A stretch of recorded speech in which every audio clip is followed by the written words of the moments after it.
Nos acercamos ya al final de nuestras clases de sistema gastrointestinal. En la clase número 13 veremos la digestión y absorción de proteínas y vitaminas. Nos quedan ya 2 clases más para terminar este sistema. La ingesta diaria de proteínas varía considerablemente de una persona a otra y de una región a otra. Una dieta occidental típica de personas con medianos o altos ingresos contiene más de 100 gramos diarios de proteína.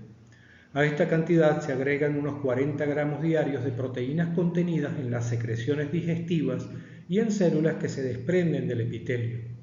Estas proteínas endógenas son digeridas y absorbidas por los mismos mecanismos que las proteínas de la dieta y en algunos casos son protegidas de los procesos de digestión.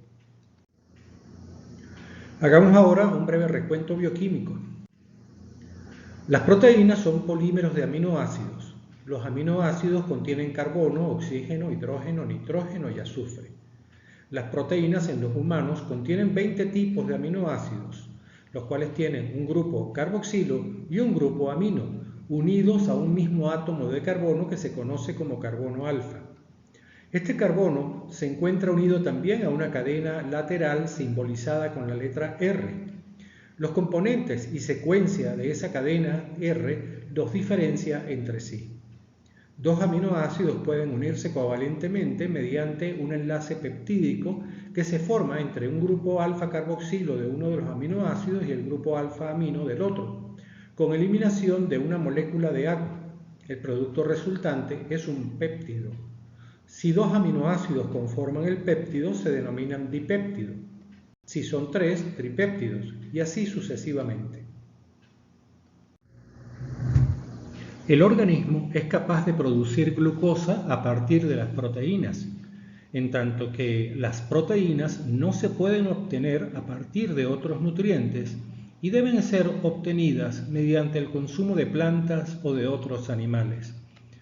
Nuestra maquinaria metabólica puede interconvertir determinados aminoácidos mediante transformaciones enzimáticas a otros aminoácidos, pero algunos aminoácidos tienen que obtenerse necesariamente a partir de las proteínas de la dieta.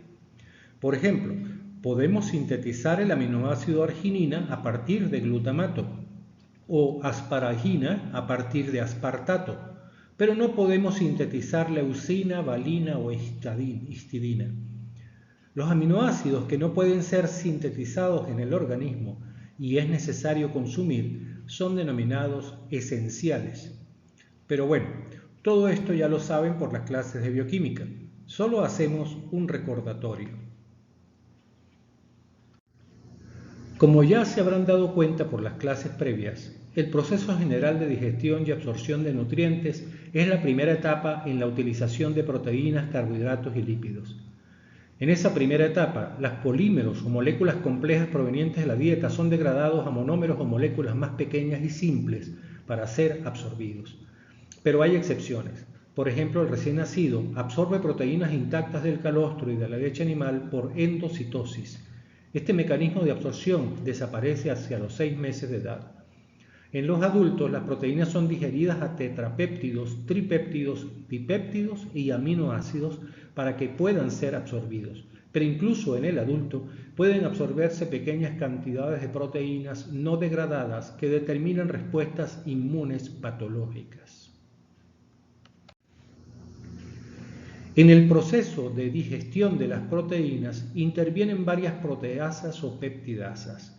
La pepsina gástrica y las 5 proteasas pancreáticas hidrolizan las proteínas hasta degradarlas a oligopéptidos o aminoácidos individuales.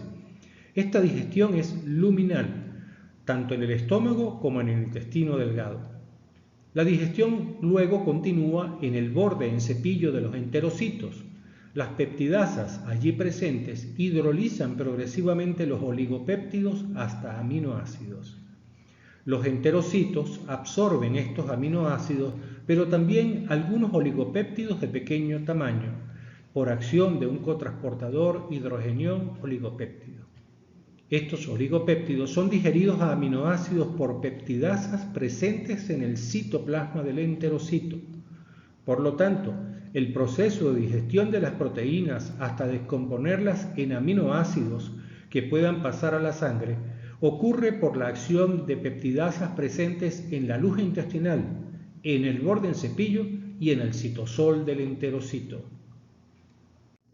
En los temas de secreción gástrica y pancreática se explicó el proceso de síntesis y secreción de las peptidasas producidas en esos órganos. La pepsina digiere parcialmente en el estómago el 10 a 15% de las proteínas de la dieta. El resto de la digestión luminal ocurre en el intestino delgado por las peptidasas pancreáticas. Las endopeptidasas son enzimas proteolíticas que desdoblan los enlaces peptídicos situados en el centro de un péptido, dividiéndolo en oligopéptidos de aproximadamente el mismo tamaño. En cambio, las exopeptidasas van actuando en el aminoácido terminal de una cadena polipeptídica. Por tal motivo, la acción enzimática de las endopeptidasas resulta en la producción de oligopéptidos de 2 a 6 aminoácidos, en tanto que la acción de las exopeptidasas da lugar a aminoácidos individuales. La acción de las peptidasas luminales genera aproximadamente un 20% de aminoácidos libres y un 80% de oligopéptidos. Los aminoácidos libres, los dipéptidos y tripéptidos se pueden absorber por transportadores en el enterocito. En cambio, los tetrapéptidos, los pentapéptidos, etc., no se absorben bien, por lo que deben ser hidrolizados por peptidasas del borde en cepillo para descomponerlos en aminoácidos libres o péptidos absorbibles más pequeños. Las peptidasas del borde en cepillo también pueden ser endopeptidasas, exopeptidasas, con afinidad por enlaces peptídicos específicos. Absorción. Ya hemos mencionado que durante los primeros 6 meses de vida se pueden absorber proteínas completas sin ser digeridas. El intestino adulto también puede absorber polipéptidos y proteínas sin digerir en pequeñas cantidades por mecanismos de endocitosis y ser degradadas por los lisosomas.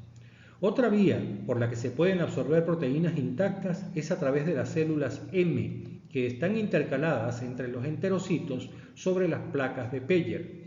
Estas células están especializadas en captar proteínas, pero no las degradan en los lisosomas, sino que las almacenan y luego las expulsan en vesículas a través de la membrana vasolateral.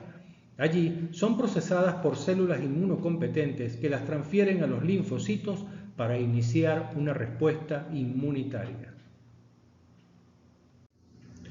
Muchas proteínas endógenas y de la dieta son absorbidas de la luz intestinal como oligopéptidos de menos de 4 aminoácidos. Se trata de un proceso de transporte activo controlado por gradiente de protones a través de un cotransportador conocido como PEPT1. Transporta oligopéptidos pequeños hacia el citoplasma del enterocito junto con protones y está asociado con un intercambiador de sodio protones 3 que expulsa de nuevo los protones hacia el lumen intestinal para evitar la acidificación intracelular. La expulsión de protones se produce intercambiándolos por sodio. PEPT1 transporta más de 400 dipéptidos y 8000 tripéptidos distintos y puede transportar antibióticos y otros medicamentos. Además, el efecto neto en la absorción de aminoácidos es mayor que el logrado por transportadores de aminoácidos individuales. La abundancia y actividad de PEPT1 es regulada por hormonas. Por ejemplo, la leptina secretada en el estómago puede aumentar la cantidad de transportadores PEPT1. Una vez que los oligopéptidos y aminoácidos entran al enterocito, estos oligopéptidos son degradados a aminoácidos por acción de dipeptidasas y tripeptidasas del citosol. En las diapositivas anteriores vimos cómo se absorban los oligopéptidos, básicamente dipéptidos y tripéptidos, a través de la membrana apical. Los sistemas de transporte de los aminoácidos ubicados en la membrana apical son específicos del intestino y transportan distintos tipos de aminoácidos, en tanto que los transportadores de aminoácidos ubicados en la membrana basolateral también existen en otros tipos celulares como los túbulos renales.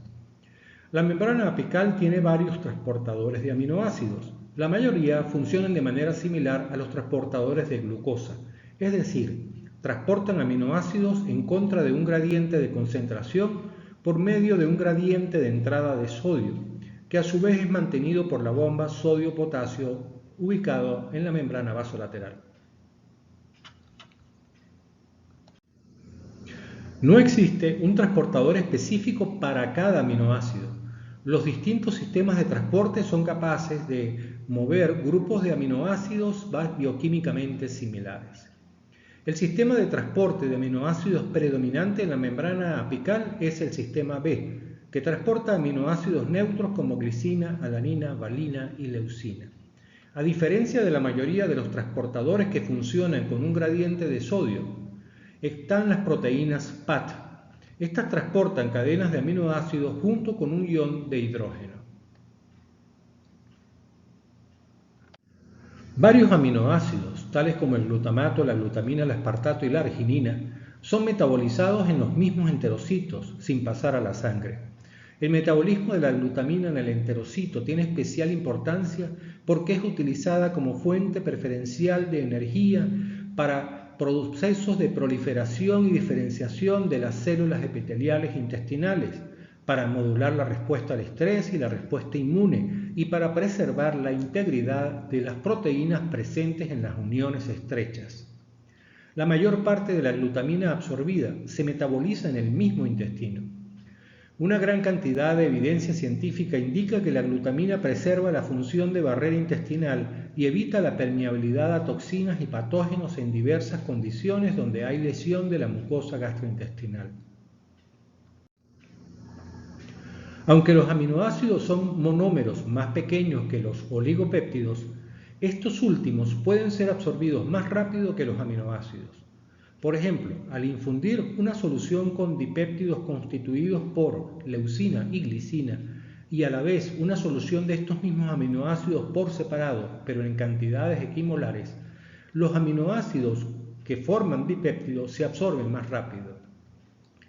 La capacidad de absorción de dipéptidos y tripéptidos es mayor en el intestino proximal, mientras que la capacidad de absorber aminoácidos individuales es mayor en el intestino distal. El transporte de los aminoácidos a través de la membrana vasolateral es bidireccional, es decir, desde el enterocito hacia la sangre y viceversa. En la membrana vasolateral existen al menos 6 sistemas de transporte de aminoácidos. 2 de ellos también son dependientes de un gradiente de sodio y median la entrada de aminoácidos hacia la célula epitelial desde el torrente sanguíneo.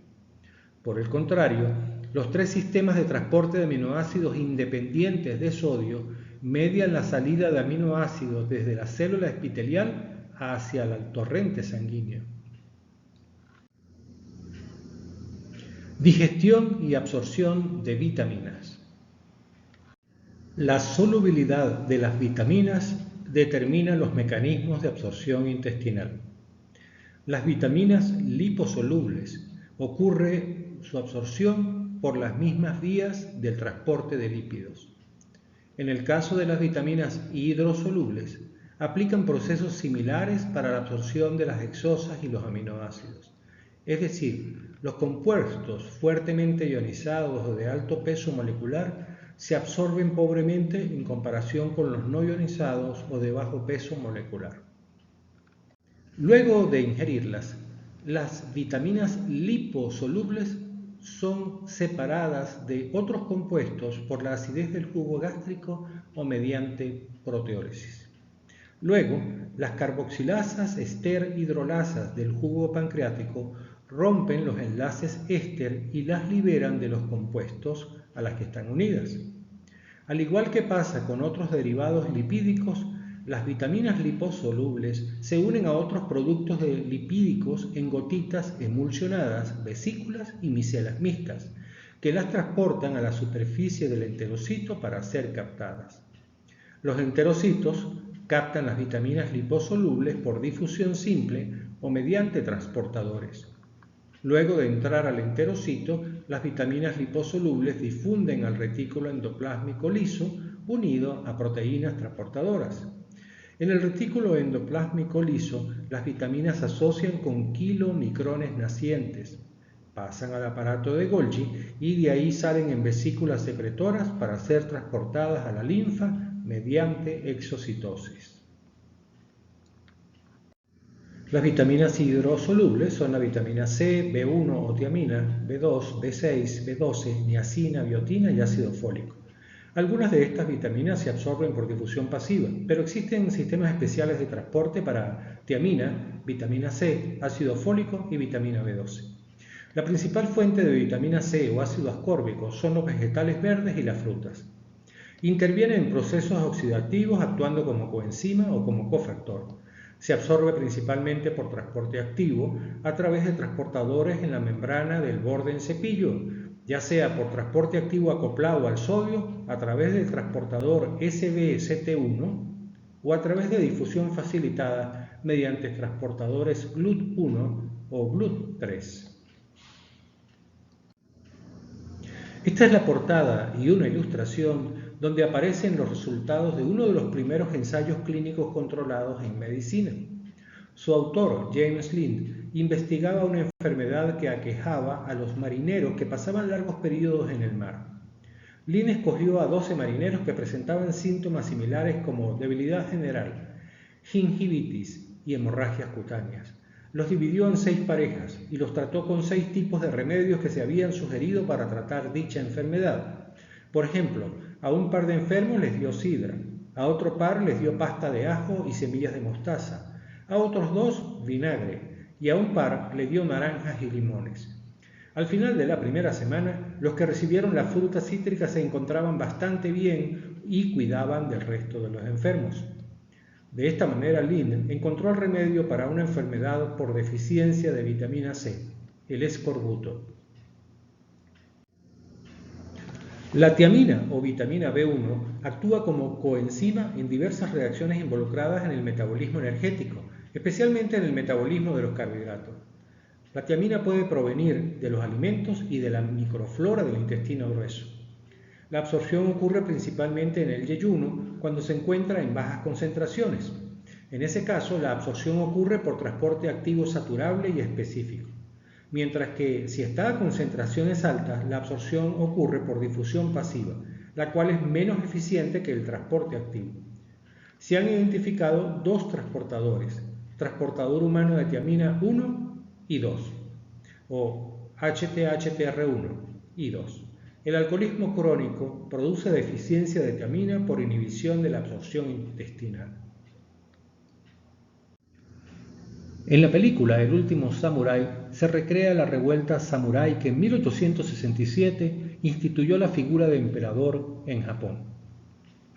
Durante la dinastía del primer emperador hubo 2 conflictos bélicos con China y con Rusia, pero durante esas guerras cerca del 90% de los soldados japoneses y hasta el mismo emperador padecieron una enfermedad caracterizada por disnea, debilidad extrema, confusión mental y lentitud.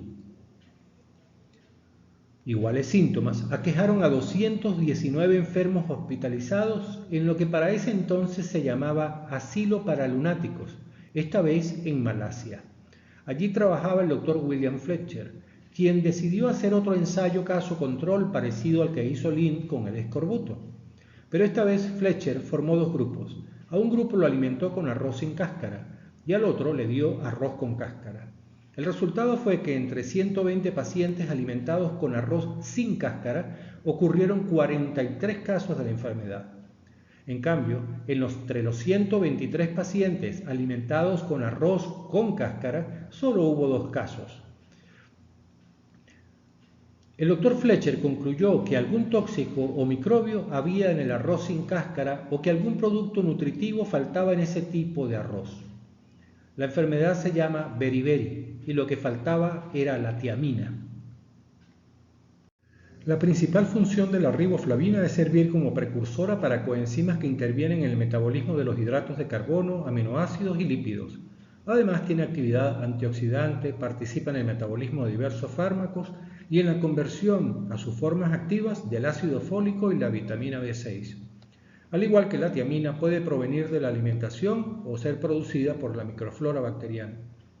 La absorción de la riboflavina ocurre en el intestino delgado proximal por transportadores específicos dependientes de protones presentes en la membrana apical. Se denominan transportadores de riboflavina 3 o RFT3. Por otra parte, en la membrana vasolateral también hay transportadores de riboflavina RFT1 y 2. La deficiencia de riboflavina puede ocasionar edema de la lengua y pérdida de papilas gustativas, lesiones en la comisura de los labios y dermatitis seborreica. En muchos estudios en países pobres, la carencia de riboflavina puede estar presente hasta en 40% de la población.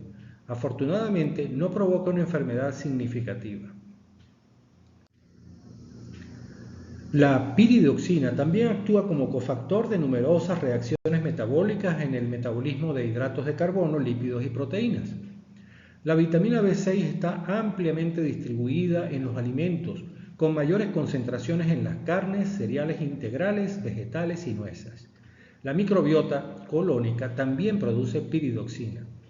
Las formas libre y fosforilada de la vitamina B6 provenientes de la dieta se absorben a nivel del yeyuno y el ilio. La forma fosforilada es hidrolizada por una fosfatasa alcalina a nivel de membrana antes de su absorción. Se cree que la piridoxina es absorbida por los mismos transportadores de la tiamina, es decir, THTR1 y 2, pero aún no existe suficiente evidencia al respecto. La deficiencia aislada de vitamina B6 es poco común. Generalmente ocurre en combinación con deficiencias de otras vitaminas del complejo B. La deficiencia de piridoxina se manifiesta por lesiones similares a las que se presentan con la carencia de riboflavina. Sin embargo, la manifestación más notoria relacionada con déficit de piridoxina son las convulsiones o epilepsia dependiente de piridoxina, la cual se presenta en recién nacidos como convulsiones graves que no responden al tratamiento anticonvulsivante. Este tipo de epilepsia se debe a un error innato del metabolismo en la enzima que cataliza la reacción que da lugar a la forma activa de la piridoxina. La cobalamina se encuentra unida en los alimentos a proteínas transportadoras. El proceso de digestión se inicia cuando los alimentos entran en contacto con la saliva que contiene aptocorrina. En el estómago, el ácido clorhídrico hace que la cobalamina se desprenda de las proteínas de la dieta. La vitamina liberada se une a la aptocorrina para ser transportada al duodeno. El factor intrínseco, proteína de unión específica a la cobalamina, es sintetizado y secretado por las células parietales del estómago. Ya en el duodeno, las enzimas pancreáticas separan a la aptocorrina de la cobalamina para que ésta se pueda unir al factor intrínseco y permitir que el complejo cobalamina-factor intrínseco sea transportada al ilio. El receptor del factor intrínseco, también llamado cubilina, es una glicoproteína que capta al complejo cobalamina-factor intrínseco en el intestino delgado terminal. Durante la captación por los enterocitos del ilion, la cubilina unida al complejo factor intrínseco cobalamina es internalizada por endocitosis mediante vesículas. Después de la captación del complejo factor intrínseco cobalamina, se produce la degradación del factor intrínseco, seguido por una modificación de la cobalamina y su transporte hacia la membrana vasolateral, donde la vitamina es liberada a la sangre unida a la proteína transcobalamina. La falta de factor intrínseco conduce a niveles muy bajos de absorción de la cobalamina, por lo cual se excreta casi toda por las heces. La enfermedad más notoria asociada a deficiencia de vitamina B12 es la anemia perniciosa, un trastorno causado por déficit de factor intrínseco, debido a pérdida de las células parietales, por atrofia de la mucosa gástrica o por destrucción autoinmune de las células parietales. Este último es el mecanismo causal más común de la enfermedad, en cuyo caso el ataque autoinmune se dirige contra la bomba potasio-hidrogeniones ATPasa en el estómago. Es por eso que también cursan con acloridria. Los pacientes presentan anemia, malabsorción y síntomas neurológicos, y esto se debe a que la vitamina B12 se utiliza como cofactor de enzimas que participan en la síntesis de ADN, ácidos grasos y mielina. En el frotis de sangre periférica pueden verse eritrocitos de gran tamaño ovalados, células fragmentadas y deformes y glóbulos rojos nucleados megaloblásticos inmaduros que reflejan el déficit de vitamina B para la síntesis de ADN. El folato participa principalmente en la síntesis del ADN y proteínas. Los folatos se concentran naturalmente en el jugo de naranja, las hortalizas de hoja verde oscuro, los espárragos, maní y las legumbres. Los folatos naturales de la dieta existen como mono y poliglutamatos. Los poliglutamatos son hidrolizados a monoglutamatos en la porción proximal del intestino delgado por una carboxipeptidasa. La absorción de los monoglutamatos a través de la membrana apical del enterocito es mediada por dos proteínas, el transportador de folatos reducidos HRFC y el transportador de folatos acoplado con protones HPCFT. Una vez que el folato ingresa al enterocito es metabolizado hasta su forma activa y luego sale a través de la membrana basal por un transportador aún no conocido, pero que podría ser una proteína de resistencia a múltiples drogas. Dado que el folato participa principalmente en la síntesis del ADN, la deficiencia de esta vitamina afecta principalmente a las células que están en división continua, como ocurre durante la embriogénesis, el desarrollo del tejido placentario y materno, la hematopoiesis y el mantenimiento del tejido epitelial. Por tal motivo, se asocia con defectos del tubo y la cresta neural durante la vida embrionaria, con retardo del crecimiento fetal, con anemia megaloblástica y con trastornos del sistema nervioso.